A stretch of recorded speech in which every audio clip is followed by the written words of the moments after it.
बघा।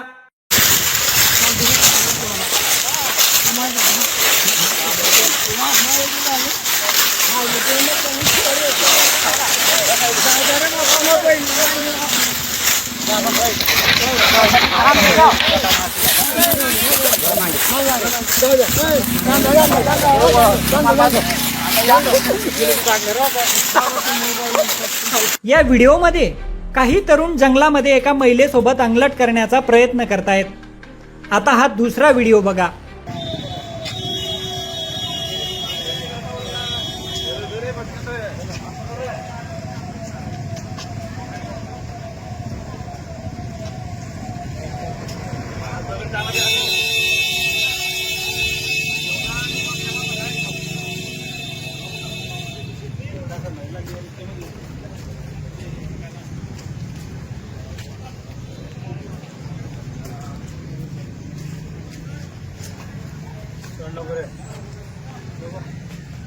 या व्हिडिओमध्ये पोलीस काही तरुणांना अटक करून घेऊन जाताना दिसताय। या नराधमांनी जंगलात त्याच महिलेवर सामूहिक अतिप्रसंग केलाय। जंगलात तिच्यासोबत अतिशय वाईट प्रसंग घडला।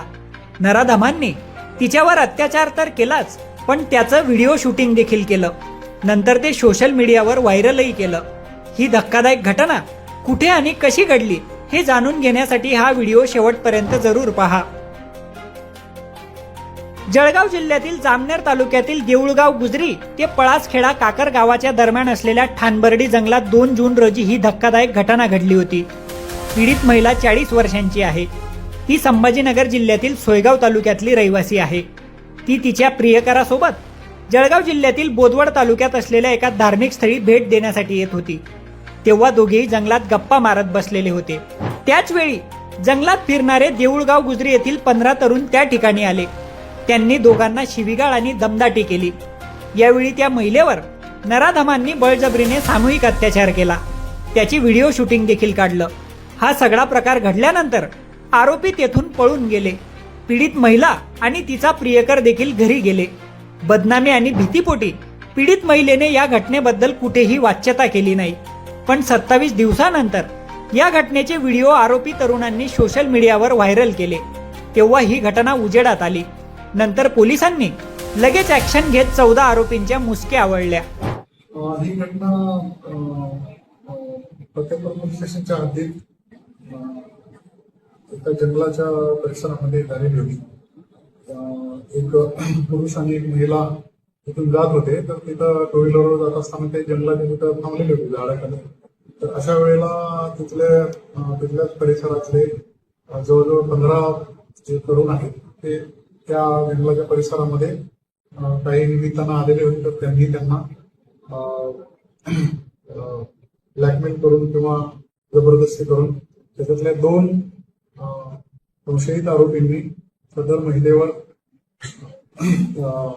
अतिप्रसंग केलेला आहे, त्याच्याशी जबरी भोग केलेला आहे। त्याच्यावरून काल सदर पीडित फिर्यादी महिलेच्या तक्रारीवरून आपण 15 लोकांच्या विरुद्ध गुन्हा दाखल केलेला आहे।